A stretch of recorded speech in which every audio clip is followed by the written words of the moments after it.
Hello बच्चों, let's see the questions. और question is an empty LPG cylinder weighs 14.8 kilogram. ठीक है, when full it weighs 29.0 kilogram and shows a pressure of 3.47 ATM. देखो, एक empty LPG cylinder है जिसका wait है 14.8 kilogram. जब उसको फुल करते हैं तो उसका वेट था 29.0 किलोग्राम। ठीक है, तो यहाँ पर बोला गया है in the course of use at ambient temperature the mass of the cylinder is reduced to 23.0 kilogram. जो मास है सिलेंडर का वो रिड्यूस होता है कितना, 23.0। तो जो फाइनल प्रेशर है inside of the cylinder is ATM. तो हमें बताना है कि जो फाइनल प्रेशर होगा सिलेंडर के अंदर एटीएम में वो क्या होगा। ठीक है, अब देखो यहाँ पर क्या बोला गया, एम्प्टी सिलेंडर है। ठीक है, उसका वेट है कितना, 14.8। और जब फुल हो गया, जब हमने उसको फुल कर दिया तो कितना आ गया, 29.0 किलोग्राम। ठीक है, तो यहां से हम निकाल सकते हैं इनिशियल मास। ठीक है, यानी कि यहां से हम निकाल सकते हैं कि गैस का इनिशियल मास क्या होगा। ठीक है, इनिशियल मास ऑफ गैस कैसे निकालेंगे, माइनस करके निकाल सकते हैं इजीली। तो 29.0 माइनस 14.8 किलोग्राम, ये इसका क्या आ जाएगा, ये आता है हमारे पास 14.2 किलोग्राम। ठीक है, ये हो गया। अब देखो, अब यहाँ पर हमें बोला गया है कि the mass of the cylinder is reduce to 23.0। जो मास जो होगा सिलेंडर का वो रिड्यूस जो होता है वो होता है 23.0 किलोग्राम। तो यहाँ से हम निकाल सकते हैं जो यूज किया गया है। ठीक है, गैस से मास ऑफ गैस यूज्ड।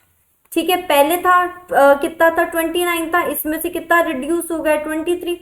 तो यहाँ पर कितना आ जाएगा, ये आ जाता है हमारे पास यहाँ पर ये आ जाएगा हमारे पास 6 किलोग्राम। ठीक है, 29 में से 23 माइनस करें 6 किलोग्राम आ जाता है। ओके, अब देखो, अब हम ये चेक कर सकते हैं कि गैस बची कितनी है। तो हम 14.2 में से 6 किलोग्राम माइनस कर देते तो हमारे पास बची हुई गैस आ जाएगी। तो गैस लेफ्ट क्या आ रही, गैस लेफ्ट जो होगी 14.2 माइनस 6 किलोग्राम, ये आती है हमारे पास लगभग 8.2 किलोग्राम। ओके, अब देखो सॉरी, अब देखो हमें एक इक्वेशन पड़ता है पीवी इक्वल टू होता है एनआरटी। ठीक है, अब यहाँ पर जो है हमारे पास क्या क्या हमें पता है। तो देखो यहाँ पर एक तो हमें यहाँ पर पता है, एक प्रेशर पता है 3.47 एटीएम। ठीक है, तो 3.47 एटीएम हो गया। ठीक है, वॉल्यूम हमें पता नहीं है। ओके, अब देखो ये जो है इक्वल टू एनआरटी, तो एन की वैल्यू यहाँ पर है हमारे पास 14.2। देखो यहाँ से आ रही है 14.2, ये हम N1 के लिए निकाल रहे हैं क्योंकि 14.2 इंटू 10⁻3। ठीक है, किलोग्राम है, ग्राम में कर देंगे इसको 14.3 N। और R की वैल्यू जो है वो सेम रहती है, कांस्टेंट रहती है, तो हम इसको R और T ऐसे लिख सकते हैं। और डिवाइडेड बाय M इसलिए लिखेंगे, देखो यहाँ पर कैपिटल M जो है ये इसकी वैल्यू हमें पता नहीं है। ठीक है, इसको हम 1 दे देते हैं। नेक्स्ट हम लिखते हैं पीवी इक्वल टू एनआरटी से अगर हम इक्वेशन सेकंड लिखना चाहें तो देखो हमें निकालना प्रेशर निकालना था अगेन, क्योंकि इसमें बोला गया था फाइनल प्रेशर निकालना है हमें, जो कि हमें पता नहीं है। इनिशियल तो हमें पता था। ठीक है, तो P into V equal to जो एनआरटी है, तो देखो यहाँ पर एन की वैल्यू आ जाएगी 8.2, कैपिटल एम हमको पता नहीं है। ठीक है, 8.2 इंटू 10⁻³ बाय कैपिटल एम। देखो मोल जो होता है हम ऐसे ही निकालते हैं।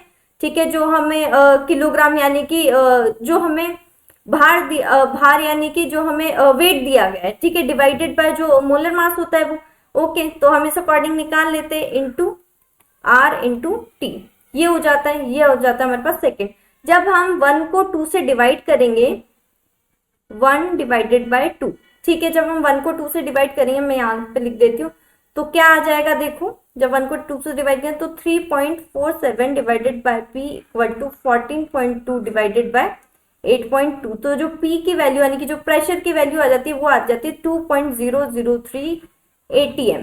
ओके, अब देखो, अब यहाँ पर हमसे यही बोला गया था कि सिलेंडर का हमें प्रेशर बताना है, फाइनल प्रेशर एटीएम में, तो वो आएगा हमारे पास 2.003 ATM। ठीक है sir, final answer is pressure जो होगा 2.003 ATM। Okay, I hope you understand. Thank you and best of luck.